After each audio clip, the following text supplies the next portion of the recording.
I'm not gonna lie.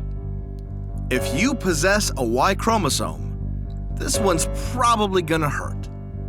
Welcome to American Esoterica.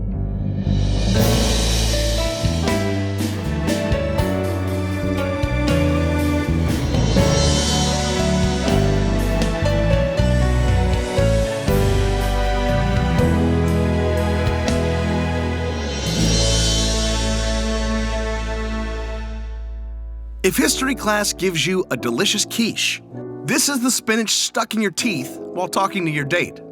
The essential stuff in between, the personalities, events, and other ephemera that shape our history and culture.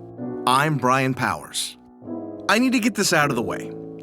This one is rated PG-13, just because we're going to talk about body parts that make 12-year-olds giggle. And 43-year-olds. Everybody, really. But it's also gross, so if you're squeamish, know that you've been warned. Amanda Green is a misheard song lyric, and ever since I was a kid, there was one lyric by Cher from the song If I Could Turn Back Time that I always misheard in the weirdest way. Words are like whale bones. They wound sometimes. It makes absolutely no sense whatsoever, but nonetheless, that's the way I heard it. And that's what came to mind first upon hearing the tale of poor Gouverneur Morris, a founding father that you may have forgotten about, if you even had heard of him in the first place.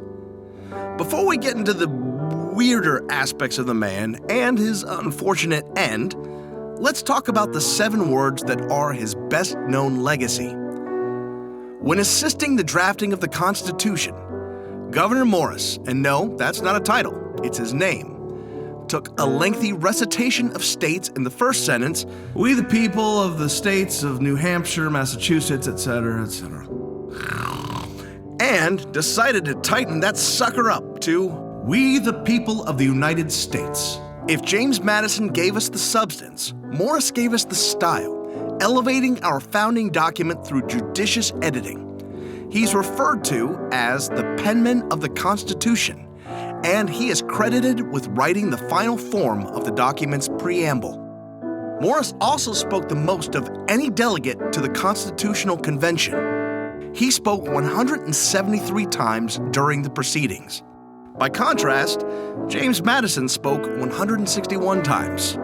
It should also be noted that he spoke fervently against slavery, calling out the hypocrisy of the southern states in demanding that enslaved people be counted for purposes of representation and yet not be considered citizens for any other purpose, such as voting or taxation. Of this, he said, "The admission of slaves into the representation, when fairly explained, comes to this, that the inhabitant of Georgia and South Carolina, who goes to the coast of Africa, and in defiance of the most sacred laws of humanity, tears away his fellow creatures from their dearest connections, and damns them to the most cruel bondages, shall have more votes in a government instituted for protection of the rights of mankind than the citizen of Pennsylvania or New Jersey, who views with a laudable horror so nefarious a practice."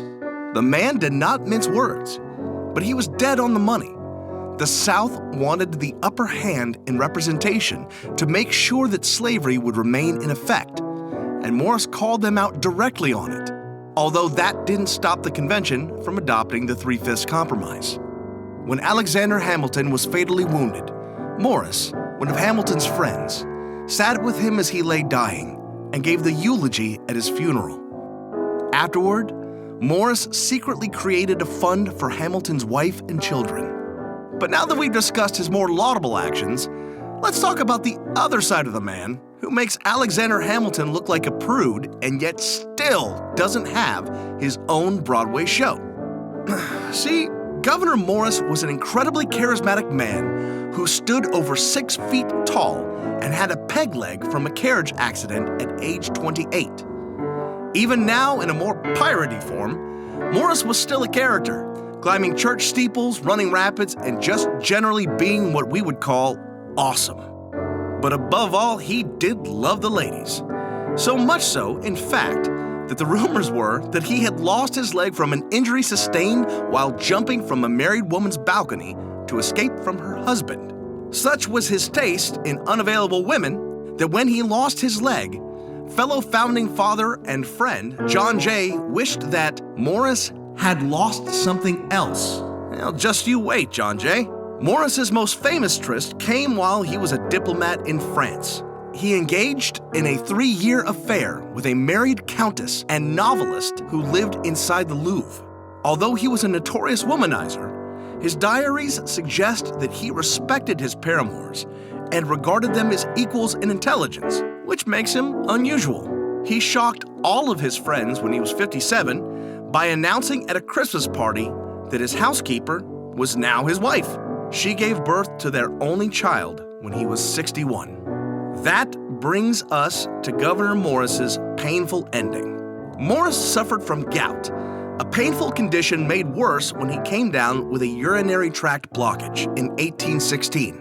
He attempted to alleviate the pain and clear the blockage by, gentlemen, brace yourselves, inserting a whalebone into his penis. A whalebone. Of course it didn't work. It only caused more injury, which led to more infection, and Gouverneur Morris died on November 6, 1816, in the room he had been born in 64 years prior. Death by infected penis is a deliciously cruel bit of irony for someone with a reputation as a ladies' man. Cher was right. Whalebones do wound sometimes. This has been American Esoterica. All sounds were made by me, Brian Powers. Did I get it wrong? Did I get it right? Just want to debate other horrifying ways to die? Drop me a note. The address is yell@americanesoterica.com. Thank you for listening, and God bless America.